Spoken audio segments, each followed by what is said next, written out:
আসসালামু আলাইকুম ওয়া রাহমাতুল্লাহি ওয়া বারাকাতুহু। প্রিয় দর্শক বৃন্দ,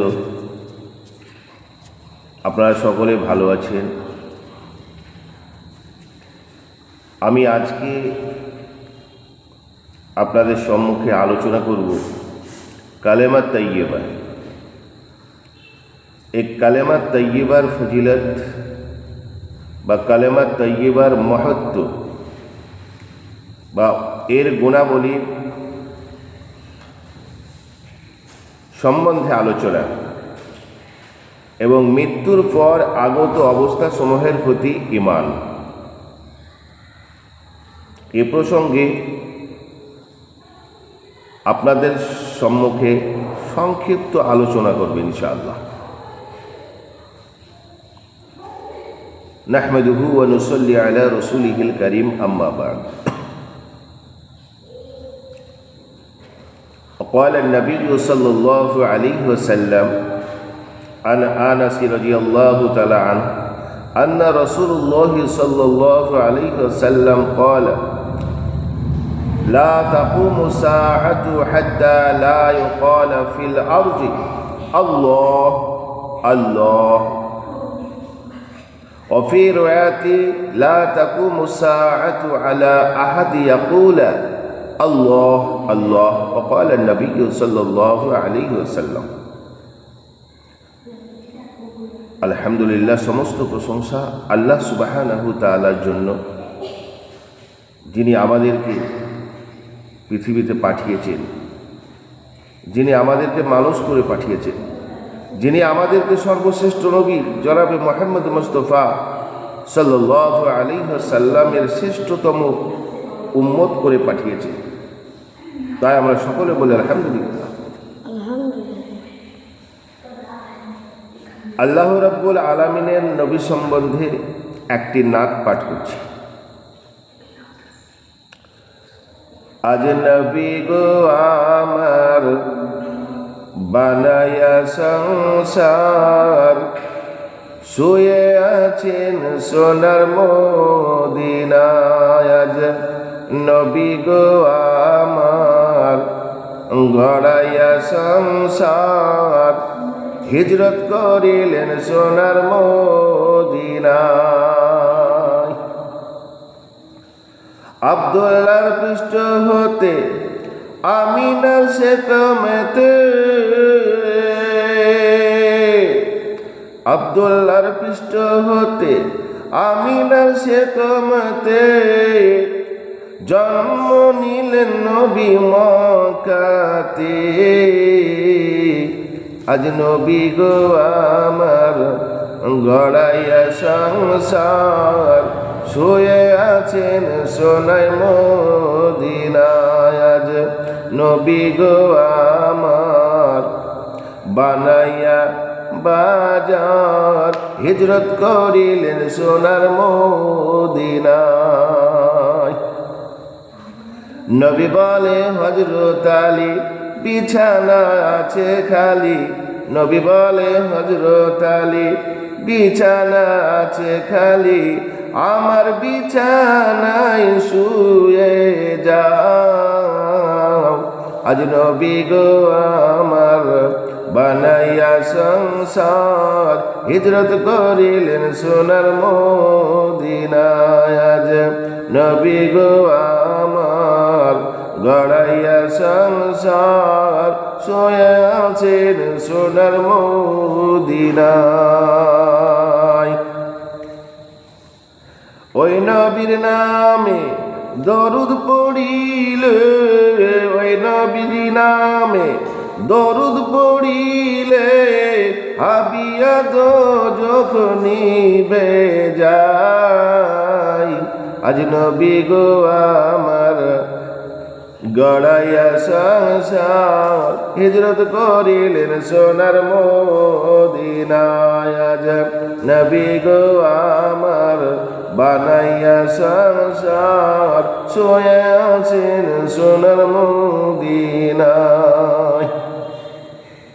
ভাই, যে নবী মদিনায় শুয়ে আছেন আমাদের জন্য সর্বদাই ব্যতিব্যস্ত, আমাদের জন্য তিনি সর্বদাই কান্না করছে, ইয়া হাবলি উম্মতি, ইয়া হাবলি উম্মতি, ইয়া হাবলি উম্মতি, আমার উম্মতের কি হবে। এই চিন্তা ফিকির নিয়ে বিশ্বনবী জনাবে মুহাম্মদ মুস্তাফা সাল্লাল্লাহু আলাইহি ওয়াসাল্লাম তিনি কবরে আমাদের জন্য দোয়া করছেন, কান্না করছেন। সেই নবীর নামে আমরা কতটা ভাবি, ওই নবীর নামে আমরা কতটা দরুদ পাঠ করি, যে নবী আমাদের সুপারিশ করে জান্নাতে নিয়ে যাবে। তাই আল্লাহর নবী বিশ্বনবী এই পবিত্র হাদিসে বর্ণনা করেছেন যে হযরত আনাস রাদিয়াল্লাহু তাআলা আনহু থেকে বর্ণিত আছে যে রাসূলুল্লাহ সাল্লাল্লাহু আলাইহি ওয়াসাল্লাম তিনি ইরশাদ করেছেন, ততক্ষণ পর্যন্ত কিয়ামত আসিবে না যতক্ষণ পর্যন্ত এমন মন্দ সময় আসিয়া না পড়ে যে দুনিয়াতে আল্লাহ আল্লাহ বন্ধ হইয়া যায়। কিয়ামত ততক্ষণ শুরু হবে না যতক্ষণ দুনিয়াতে আল্লাহ আল্লাহ বলনেওয়ালা একজন বাকি থাকবে। আল্লাহ আল্লাহ বলনেওয়ালা কিয়ামত ততদিন হবে না যে আল্লাহ আল্লাহ বলনেওয়ালা পৃথিবীতে একজন বেঁচে থাকবে, তাই না? তাহলে আমরা কালেমা পড়ি, আমরা কালেমা লা ইলাহা ইল্লাল্লাহু মুহাম্মাদুর রাসূলুল্লাহ, এই কালেমা পড়ে আমরা ভাই ঈমান এনেছি।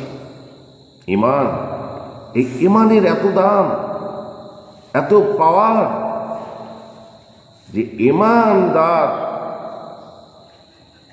বেঁচে আছেন, এই জন্য আল্লাহ পাক সারা বিশ্বের স্থায়িত্ব ঠিক রেখেছেন, আল্লাহ পাক দুনিয়াকে ঠিক রেখেছেন। ভাই, আমরা সকলে ঈমান নিয়ে চলব, ঈমানি কথা বলবো।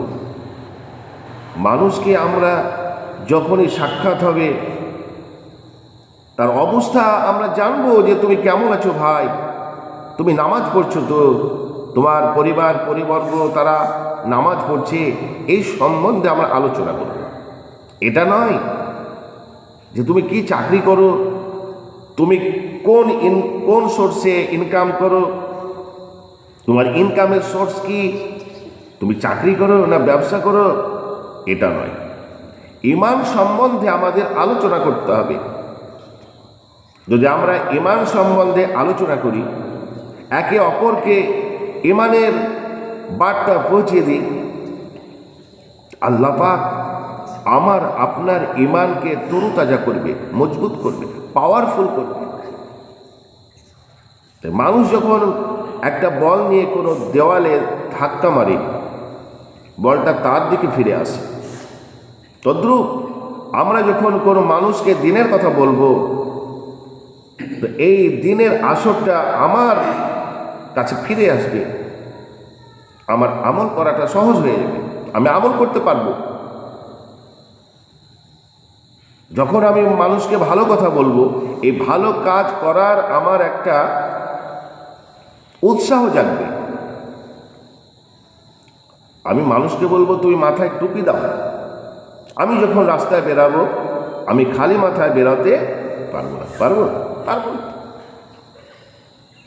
আর যদি আমি মাথায় টুপি না দিই তাহলে আমি খালি মাথা বেরোতে পারবো, তাই না ভাই? অবশ্যই।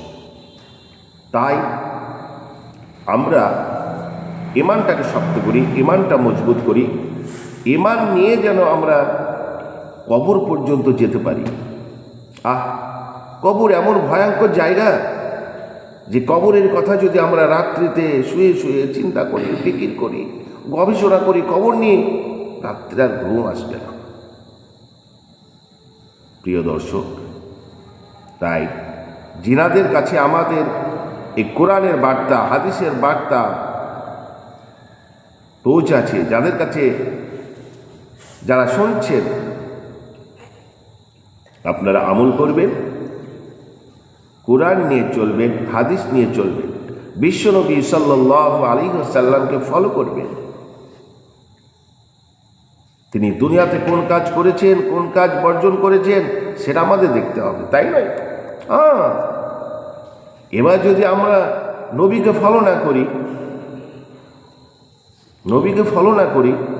নবীর প্রতি আমল না করি, নবীর নুরানি তরিকা অনুযায়ী জীবনযাপন না করি, বেকার, দুনিয়াতে আসা বেকার ভাই, একেবারে বৃথা, কোনো লাভ নেই। আল্লাহ পাক যে আমাদেরকে তৈরি করেছেন, ওমা খালাকতুল জিন্না ওয়াল ইনসা ইল্লা লিয়াবুদুন, আল্লাহ পাক বলছেন, এ মানুষ জাতি, আমি তোমাদেরকে সৃষ্টি করতাম না, ওমা খালাকতুল জিন্না ওয়াল ইনসা, আমি মানুষ জিন জাতিকে সৃষ্টি করতাম না, শুধুমাত্র আমি তৈরি করেছি, সৃষ্টি করেছি, পৃথিবীতে পাঠিয়েছি একমাত্র আমাকে চেনার জন্য, আমার ইবাদত করার জন্য, আমার বন্দেগী করার জন্য। আমি যে এক আল্লাহ সারা বিশ্বে প্রচার করার জন্য। আমি আল্লাহ যদি মানুষকে না তৈরি করতাম, আমার কোনো ক্ষতি হতো না। আমি মানুষকে তৈরি করেছি, মানুষকে পৃথিবীতে পাঠিয়েছি, এই বলে আমার কোনো লাভ হয় নাই। আমি মানুষকে আমার খলিফা হিসাবে পৃথিবীতে পাঠিয়েছি, প্রতিনিধি হিসাবে দুনিয়াতে পাঠিয়েছি, তাই আমি মানুষকে সর্বশ্রেষ্ঠ করেছি, মানুষকে আমি ভালোবেসেছি। এই মানুষের জন্য আমি জান্নাত নামক একটা সুন্দর বাসস্থান তৈরি করে রেখে দিয়েছি, বলে সুবহানাল্লাহ। কার জন্য? আমাদের জন্য। সুখময় জায়গা জান্নাত। এই জান্নাতে এত সুখ স্বাচ্ছন্দ্যের ভিতর দিয়ে আমরা অতিবাহিত করব। যে জান্নাত এত সুন্দর জায়গা, পৃথিবীতে এইরকম জায়গা খুঁজে পাওয়া যাবে না। তো ভাই, যাই হোক, আমরা জান্নাতের দিকে অগ্রসর হব, জাহান্নাম থেকে আমরা পিছিয়ে যাব, জাহান্নাম থেকে আমরা দূরে থাকব। জান্নাত যেতে গেলে আমাদেরকে আল্লাহর হুকুম, নবীর নুরানি তরিকা অনুযায়ী যদি জীবন যাপন করি, তাহলে আমাদের পৃথিবীতে আসা সার্থক হবে। তাই আমরা ইনশাআল্লাহ নামাজ পড়ব 5 ওয়াক্ত, মানুষকে নামাজ পড়ার জন্য বলবো। আমরা মানুষকে গুনাহ থেকে বাঁচাবো, মানুষ যেন গুনাহ না করে সেই দিকে আমরা লক্ষ্য রাখবো, এবং নিজে আমরা গুনাহ করব না। আমরা নিজে গুনাহ করব না। যদি আমরা নিজে গুনাহ না করি, তাহলে আমরা যখন অপর ভাইকে আমাদের কোরআনের বার্তাটা পৌঁছিয়ে দেব, আসরটা তাদের উপরে পড়বে। তারা কোরআন অনুযায়ী জীবনটা পরিচালনা করবে। তো যাই হোক, আজকে আমরা এই আলোচনাটা এখান থেকেই শেষ করলাম। আবার ইনশাআল্লাহ পরে আমরা কোরআন এবং হাদিস থেকে আলোচনা করব ইনশাআল্লাহ। আল্লাহ পাক আমাদের সকলকে বলার চেয়ে, শোনার চেয়ে আমল করা তৌফিক দান করুন। আল্লাহুম্মা আমিন।